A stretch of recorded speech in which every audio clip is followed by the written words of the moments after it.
Saturday. Christmas comes early. Unbelievable! Welcome to this incredible scene. Bills. To the end zone! Chargers. It's a touchdown! An exclusive NFL game. That's fantastic! Live in primetime. Wow! Only on Peacock. With a Christmas gift to their fans. They're having some fun now. Bills versus Chargers. Saturday, 7:30 Eastern. Exclusively on Peacock. This episode is brought to you by Columbia Sportswear. It's snowing again, and that wind chill is killer. But you're not worried about that because you shop the Omni Heat Infinity Collection.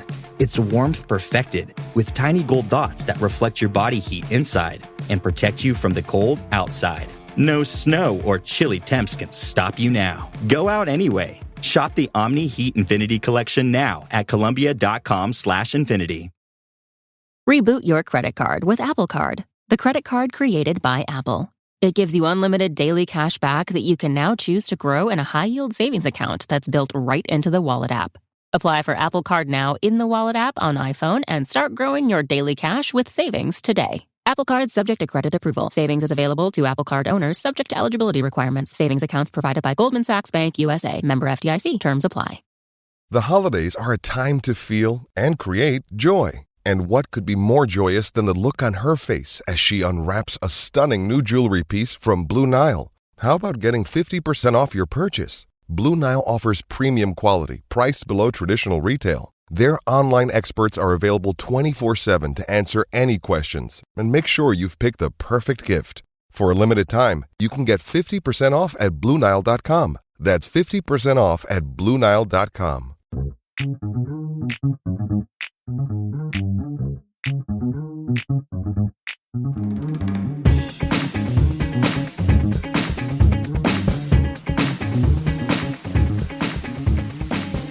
Welcome to another episode of Keeping Current with Kansas City. This is Thad Bell from the Kansas City Soccer Journal.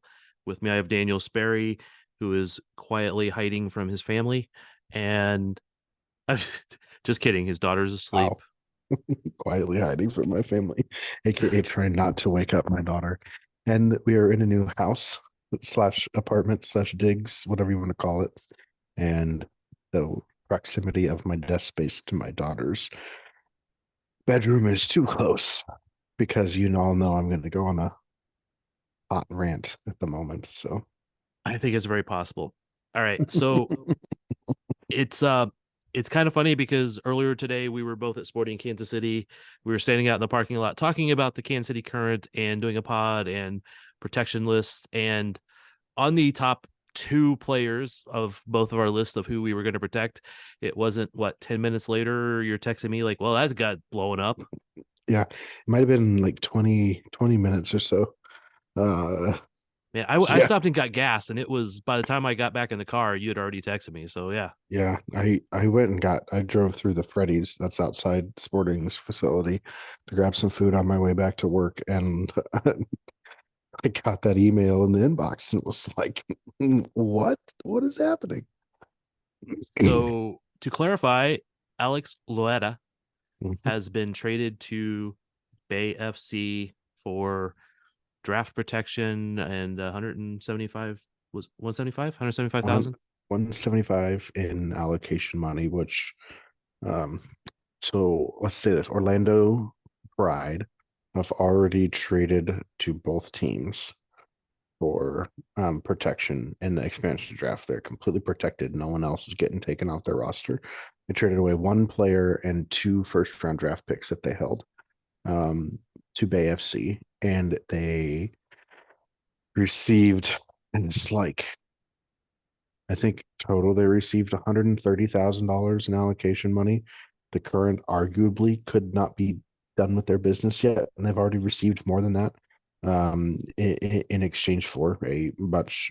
Michaela Clough was big for them, but Alex Loera was a big-time player, a big-time member of the team, a player that they, took a chance on in a draft and waited out a year to give her opportunity to finish at Santa Clara. And, she was excellent when she was with the team. So it's a big loss, a big hole in the roster. But yeah, 175,000 in allocation money, I think is pretty good.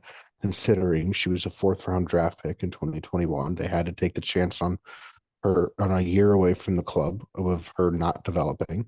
And, they got a goal up, they got a goal and an assist in the playoffs out of her and a lot of very good performances for 2 years. And then, cashed in for 175K on paper. That looks great. But on the roster, losing a player like that is certainly, and as Thad mentioned, this is a player that both of us were like. I mean, it was Dabinia, and then almost immediately Alex. For me, Dabinia was first on the mind, and then Alex Loera. That's a big player to lose, in my opinion, Yes. in a trade like this. And just for clarification's sake, you mentioned she was drafted into the 4th round is only because she had already declared she was going to stay in school with Santa Clara because it was the COVID years, and Yes. players had the extra uh, uh, eligibility with college that they could stay. So that's really the only reason she dropped to the 4th round. If she had went the next year, she would have been a first rounder, high first rounder, not 1 through 4, maybe, but she would have been she had been at least middle of the pack, I think, in the first round. Yeah, for sure. So the only reason she was in the 4th round was just because she was staying the extra year. If she'd have went that year, she would have come out. She probably would have been a second rounder at worst, and probably a maybe even a bottom first rounder. Yeah. So just clarifying for people to know that she wasn't like a terrible player, and they just made her into something spectacular. All right. So the one controversy is just that they made the trade. They opened up a big hole in the middle of the field for themselves. They got some money, they got some protection. But now the next controversy is Alex seemed to be very unhappy with the trade, or at least the way it went down. I mean, she's happy to be in Bay at Bay FC. Like that's that whole area out there. She was Santa Clara. She knows Santa Clara University plays literally 2 blocks west of PayPal Park, where Bay FC will play. You can see PayPal Park from the dorms at Santa Clara. I mean, it's just down the street. So, it's her neck of the woods. And Leslie Osborne was a member of the ownership group out there. She literally babysat Leslie Osborne kids when she was at Santa Clara. I mean, the connections are there to not only that ownership, not only the team, not only the city, but the ownership group. So it's a unsurprising in a way that she ended up there. But at the same time, the manner and how it happened obviously surprised her. Yeah, and so what I've gathered, or I'm taking from her Instagram comments, was she was talked to, she committed to being there in Kansas City for the rest of her contract, and I think had the expectations that she was going to be protected, because again, that was like a no-brainer. Whether she was number 1, 2, or 3, everybody would have protected her. And then they came back later and said, sorry, we're going to trade you, but we don't know how that communication went down. And I don't think I think that's just the big disappointment, is that somehow she felt betrayed after the fact, whether it's that she was traded at all or whether the communication was terrible. We seem to have a pattern of that, at least a little bit. Yeah. I mean, you can go back to the Lynn Williams thing. Lynn was notified. That article is out there. You can find it on Just Women's Sports. I linked it in my write up at the Star about it. But, Lynn had expressed that on Instagram that she was, disappointed that she never got to play in front of Kansas City fans. And, the injury that knocked her out of all of last season, derailed that opportunity. And then she was traded away for the number 2 pick. She was notified 2 hours before that there's a possibility that she might be traded during draft day, and that she could have been involved in some trades potentially that were discussed. And then she found out in real time, like the rest of us, that she had officially been traded to Gotham for the pick that brought Michelle Cooper to Kansas City. So a similar pattern there. I don't want to directly bring the Mikhaim and his situation into this again, but it's a different situation in terms of like what happened there, but it is also again another example of miscommunication in some way, shape, or form by the front office to the player about what expectations are. Some of that, I won't directly put it on the agent per se, but like that the agent's a part of that as well. And the same thing for Loera, same thing for Lynn Williams. But there seems to be a lack of clear communication about where a player stands along the way. If you take the Makai Menis thing, to her, it seemed like things were going well and she was cut, quote, out of nowhere. Loera seemed to be under the impression that she was staying and that she was wanted here, and then was traded. Those are too many, like at too many, first time, was it first time, shame on you, second time, shame on me, third time, you shouldn't even have been in that situation, but we're in that situation now. There's a couple of times where you're like, all right, like we have crossed this bridge of poor communication at somewhere within the front office to a player, or to an agent to the player. There needs to be clearer communication. And I think, honestly, if you ask a lot of the players at Gotham who just won the championship, including Lynn Williams and former Kansas City current player Kristen Edmonds, all of them talk about the communication that comes from the front office and that everybody feels clearly in a position where they know where they stand with Yale Averbuch West, and that all those types of things, even with the head coach, that communication process seems to be there. The Kansas City Current have changed out coaches as well. And it seems like the communication issue is still an issue. So the question is where's the ball getting dropped here?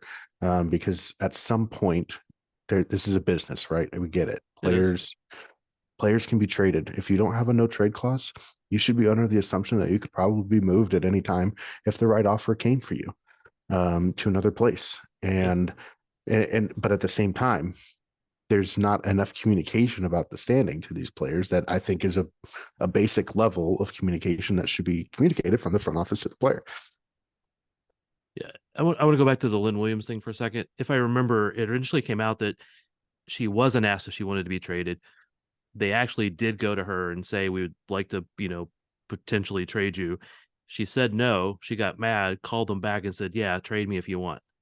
I think is actually how it went down a little bit.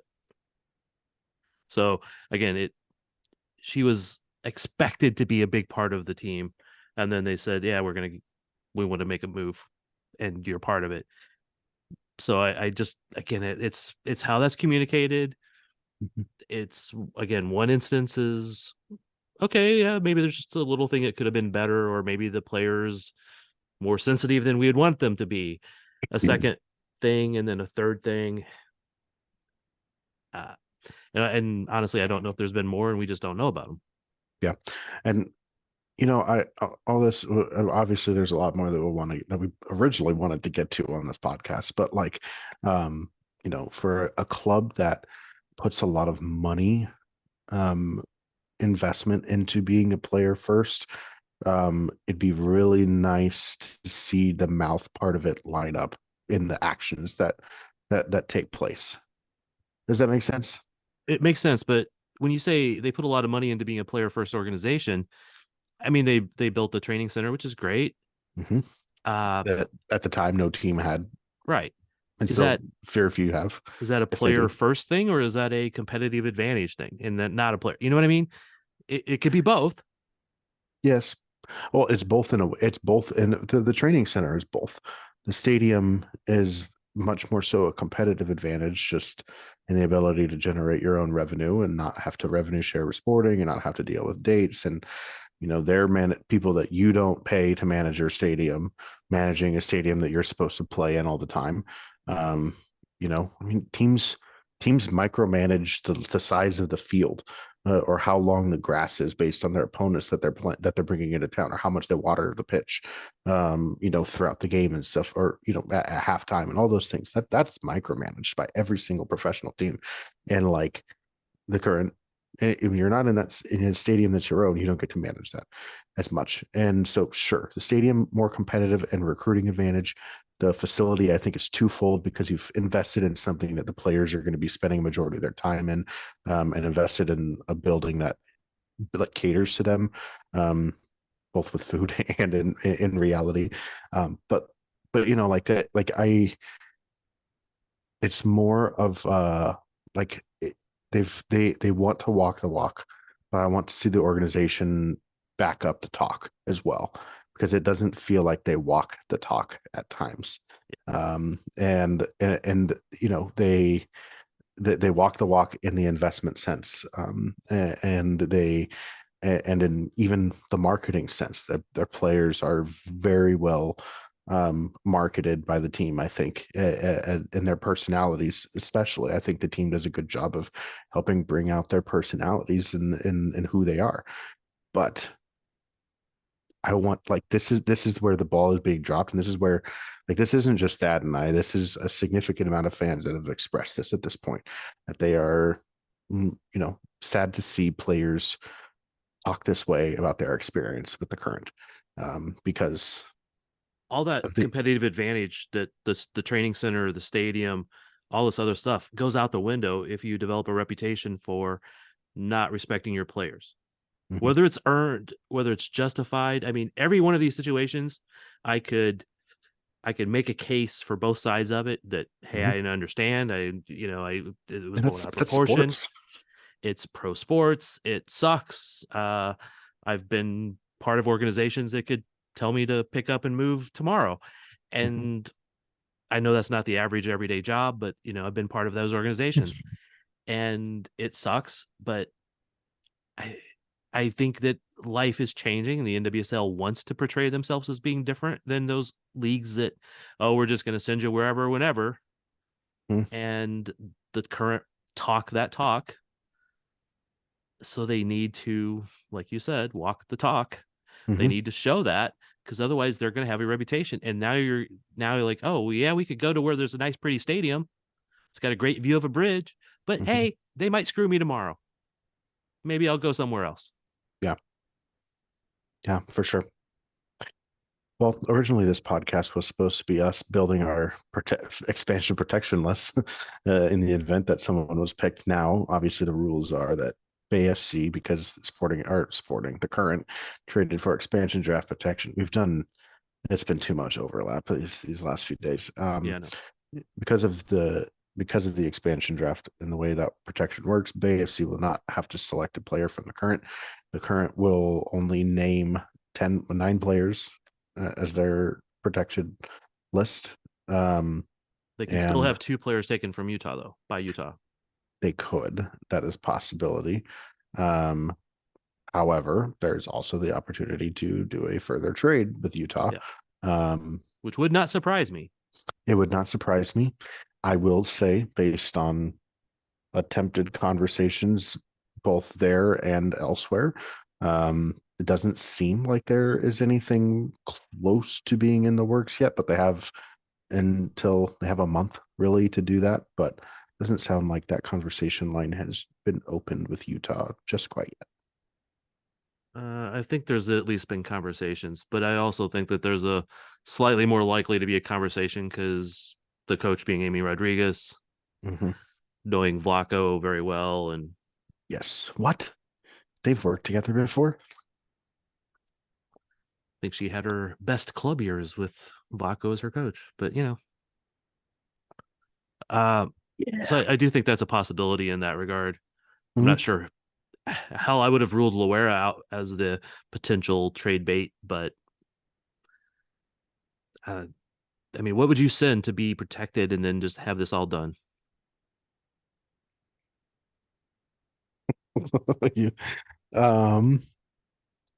Well, it depends. Here's the thing. This is the hard part about this whole expansion draft thing. Free agency opens on Sunday. Yep. And teams have to protect these new free agents they sign, correct? Correct. If they sign somebody that they feel is protection worthy. So I would hope you wouldn't sign a free agent you didn't want to protect, though. I mean, well, yes, but He could wait till after the expansion draft to do that. You very much could. And the question is whether or not this is going to put a hold for a month on player recruitment for some teams. I think 100% that if you're the Current, I almost wonder if you, because you got such a large haul allocation wise in the first time, let's see, I want to look at this 2024, and I should have done this.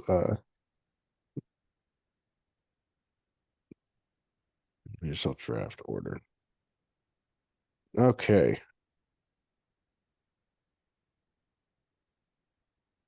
So KC will hold the 4th overall pick in the draft. Right.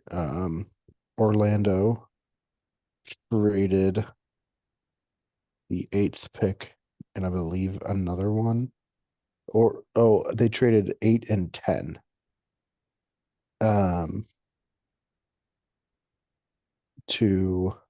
Because Orlando held the 10th overall pick from LA. So they traded 8 and 10 for $50,000 in allocation money. The Current spent so much in on the draft. Last year they brought in, was it 4 total players and from the draft last year. I wouldn't be surprised if maybe they just trade a draft pick for a little bit of allocation money and call it good. It also kind of depends on what is, do they pick up a draft pick elsewhere for negotiations for somebody or something? I don't know. I think that's the way I would do it, because then you've just guaranteed that you're not going to lose any more players. If you trade your 4th overall draft pick, for 25, 30K, maybe 40, 50K at the most, call it good. I know, you get 50, they got 50 for 8 and 10. It's a higher pick. So I'd say 35, 25K, call it good for a 4th overall draft pick. I don't know, man. Do you see, okay, and I could be wrong, but with the investment that they have into a lot of players that are on the roster and a lot of, and how deep, the back line, the midfield is, if you're not going to get one of the elite attackers at 4, most likely. So you're probably looking at a defender or a midfielder that's likely blocked. I mean, sure, Loera opens up a hole, but what do you do in free agency at this point? I wouldn't be surprised if Vlaco's looking. I mean, you have players like Emily Sonnet and Rose Lavelle available in free agency. Those are players that Vlaco liked a lot. There's other players too. Christy Mewis is a great player that's in midfielder that's in free agency. There's that fill that hole in the midfield too. So do you choose to, if you fill it in with free agency, then you're just blocking a rookie for more playing time there. So I don't know. For me, because the roster's so deep, I just trade the draft pick for and get out of there. See, I'm a little bit on the other side. Is I like draft picks, and I know Vlaco likes drafting. And I was looking at some of the players that'll probably be coming out in this draft. There's oh man, I cannot remember her name right off the top of my head, so I apologize. But she's from Texas. She's a junior, but expected to come out, and she scored 25 goals and had 19 assists in a junior year. Pretty much the best one around. I don't think they could get her with the 4th pick though. So I would almost want to hey, have all of our picks. Let us have your top one. Just call it good. Yeah. So again, that's a little bit wild. I don't know. If I'm not even sure which team has the top pick, if it's Utah or Bay, because one has the top pick in the expansion, one has a top pick in the college draft. Yeah. Yeah. And there's 2 schools of thought here. I don't know. I see a roster that there's not an obvious trade candidate unless it's someone that, again, is of high value, maybe to the way Amy Rodriguez wants to play. No one knows what that's going to look like. So, I think that's the hard part. The most, I'll say this, and I don't mean this as a knock to Haley Mace per se, but it's pretty clear that she doesn't really fit in as a true fullback in a back four. Nope. And I don't know that as a winger or even a striker that she played at times last year is also her best spot. And so in a system like Vlaco likes to play, I'm wondering if there's a position that fits what she does best, which is that true wing back. And so does Amy Rodriguez want to play with three at the back? I think Haley Mace is the most valuable tradable asset for them in that sense. Do I like the idea? No, because I'd love to see her grow and develop as a player and fit into one of those positions that Vlaco would potentially play her in as a fullback. But that's that's just one question mark because we've seen her as a fullback in Vlaco's back four, and she just didn't look comfortable. And No. there, and at times all last season, she did not look comfortable as a fullback in the back four. Period. And Vlaco's very familiar with her since he called her up a couple times, and Yeah, and like you said, he saw the ability that she had and saw the talent that she had and wanted to try and put it into the national team. It just didn't quite work out in the way that they had hoped. I don't think she adapted into that back four the way that people thought she would. no, it's just. I mean, I know you've talked to her. I think everybody's talked to her that she's more comfortable when she has another defender back there. So that's why she fits in Mhm. a 5, not a 4. Yeah. And she can get up and down the field without having to worry about the defense as much. Yeah. So yeah, I think she's a valid trade candidate. I would hate to see her go. I'm not Probably not saying many go players I'd trade her, want to see go. advocate her. No, absolutely not, because that's a dangerous weapon on another team that you would Yeah. that could potentially hurt Kansas City in that way. I do pretty much guarantee that Bay will destroy Kansas City in at least one game next year now. You think so? Yeah. We'll I see. think I think Loera will just do it on her own. Uh, well, since we originally planned to just talk expansion draft in our list, I think we're actually running out of time to do that since we got started late and we had the other news. Yes. So we will probably just come back in a couple days and do a real expansion draft, like all what we would protect, and we'll see if there's any changes in the next couple days. Great Uh, possibility. I I know the other thing we were just gonna briefly at least mention was the national team has a new coach. Yes, Emma Hayes coming over from Chelsea. Um, a very good. She is a firecracker of a personality and a leader in the locker room, and I think she demands a culture and a level of um respect from players that I think will be very good for this generation, this up and coming generation of the women's national team that's looking for a culture to solidify itself around. Because it's no longer the babies hanging out with the legends. It is the baby's time and it's their Yep. time to be them. And I think Emma, in a way, is the perfect person to bring that in because of the success that she has had as a club coach. She's going to demand a level of culture and respect from everybody that plays under her. And she is adept at establishing that. And I think that's going to be really good. I think anytime you have a person who's done a long time as a club coach and moving him to the national team, there is a big difference in how that gets managed. So I not doubting that how good she was there. I just want to see how she will end up doing. I think one of the really interesting things though is she's paid equally to Berhalter from what we understand from the reporting. Correct. Mm-hmm. So that's the first time that the women's coach is being paid equal to the men's coach. Yep. Good for them. Yeah. So Well done. whether she's good, as good as, better, or worse than Berhalter, it's the equal job. So get her paid. Of course, one minor news: Gabrielle Robinson gets a 3-year contract.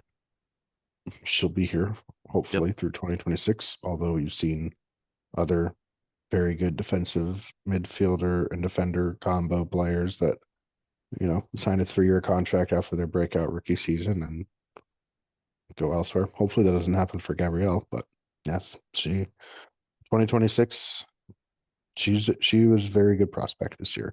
We saw a lot from her, and I think she'll be good going forward. And there are 4 center backs under contract right now. Mm-hmm.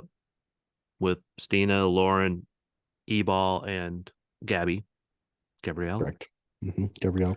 So Corey Soto's is a mutual contract, or it's not a mutual option. I think it's the club option, if I'm correct, based on the release that they had for her initially. And then of course there is Merrick, who is a restricted free agent.